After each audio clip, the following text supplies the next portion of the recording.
Have you ever felt trapped by your own life? Stuck in a cycle of recurring failures, toxic relationships, or a persistent sense of unease? As if some invisible force were orchestrating your fate. You may call it bad luck, you may blame others, you may even rage against the world itself. But what if the prison you feel is not outside of you, but within?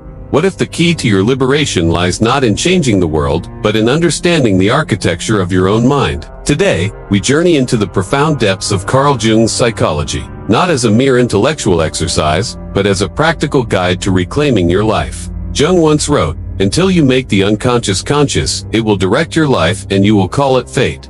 This single sentence is the master key. It unlocks the hidden mechanics of your suffering and reveals the path to true autonomy. Let's begin with a radical and unsettling truth.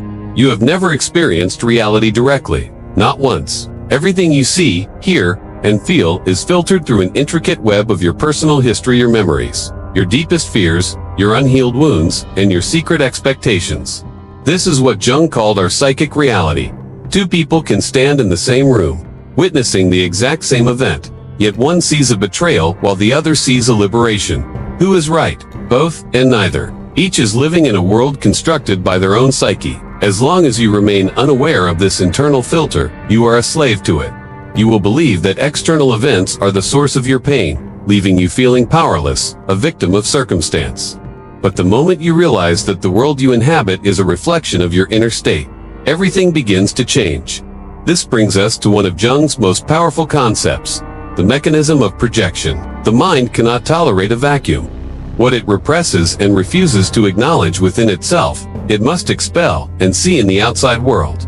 Think of that person who fills you with an inexplicable, intense irritation, that colleague whose arrogance makes your blood boil, or that acquaintance whose perceived weakness triggers a sense of disdain. Jung would ask you to look closer. He would suggest that this intense emotional charge is not truly about them. It is a mirror. They are merely reflecting a disowned part of yourself, what he famously called the shadow. This is the part of you that you have judged, suppressed, and hidden away because it was deemed unacceptable by your family, your culture, or yourself. Fighting them, trying to change them, is as futile as yelling at your own reflection. The image in the mirror only changes when you do. The world is not your enemy. It is your feedback system. This dynamic of projection and unconsciousness is what fuels the repetitive cycles we call fate. Whatever remains in the darkness of the unconscious does not simply disappear. It seizes the steering wheel of your life. It dictates your choices, your attractions, and your reactions, all from the shadows. The same pattern of being undervalued at work. The same type of partner who ultimately disappoints you. The same financial struggles that never seem to end. These are not random misfortunes. They are messages. They are the psyche's desperate, repeating attempt to make you confront an unlearned lesson. You can change cities, change jobs, change partners. But if the internal script remains the same, you will only recast the same play with new actors. The scenery changes, but the tragic ending is inevitable, because you carry the script within you. How does this hidden script manifest in our daily lives? Through what Jung called complexes, and what we might call emotional triggers. Have you ever had a disproportionately intense reaction to a minor event?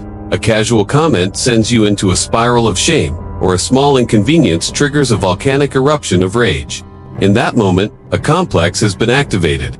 A complex is a splintered off part of the psyche, clustered around a powerful emotional wound from the past. When triggered, you are no longer an adult reacting to the present. You are time-traveling back to the original wound, reacting with the raw, unprocessed pain of a much younger self. In these moments, you lose your autonomy. A primitive, survival-based part of you takes over the aggressive defender, the submissive people-pleaser, the cold, detached observer. You are no longer in the driver's seat. The ghost of a past trauma is recognizing this is not about blaming yourself. It is about seeing the mechanism for what it is, an echo, not a reality. Nowhere are these dynamics more potent than in our relationships. We rarely fall in love with a person. We fall in love with a promise. We project our own unfulfilled needs and missing qualities onto another. We see in them the safety we never felt, the sense of worth we don't grant ourselves, or the excitement we lack in our own lives. We essentially ask another human being to carry the burden of our own completeness. This is the savior projection, and for a time, it can feel magical. But inevitably, the structure collapses. The other person, being merely human, cannot bear the divine weight of your projected soul. They will fail to be your constant source of worth, your permanent provider of safety. And when they fail, you feel betrayed. But who truly betrayed you? The real question, the vital question Jung would have you ask is this: what am I desperately seeking from this person that I am not willing or able to give to myself? The end of a relationship, in this light, is not just a failure. It is a profound opportunity to reclaim the parts of yourself you gave away. So, what is the solution? How do we break these chains? The answer, for Jung, is not control, suppression, or forced positivity. The answer is consciousness. The goal is clear seeing. It begins with the courage to observe your own reactions without judgment. When you feel that surge of anger or that wave of shame, do not push it away. Do not immediately blame the external trigger.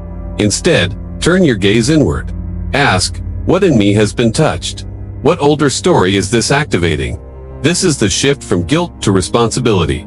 Guilt is paralyzing. It says, I am bad. Responsibility is empowering. It simply says, I am a participant in my own experience, and therefore I have the power to change it. You are not responsible for the wounds you received, but you are responsible for the process of healing them now. This healing comes through integration. Wholeness, Jung taught, is not about becoming a perfect, flawless being of pure light. It is about having the courage to embrace your entirety, both the light and the shadow. It is about acknowledging the anger, the fear, and the parts of yourself you find shameful, and bringing them into the light of your awareness. When you stop running from yourself, when you stop projecting your darkness onto the world and begin to own it, a miracle occurs. The compulsion to repeat the old, painful patterns dissolves. The triggers lose their power. The unconscious forces that directed your life are brought into consciousness, and in that light, they can no longer control you. You move from a life of blind reaction to a life of conscious choice. You stop calling it fate and start calling it your life, a life that you are finally, truly, free to create. Thank you for joining this journey inward. If these ideas resonated with you, consider subscribing for more explorations into the depth of the human psyche. The path to self-awareness is a lifelong adventure, and it is the only one truly worth taking.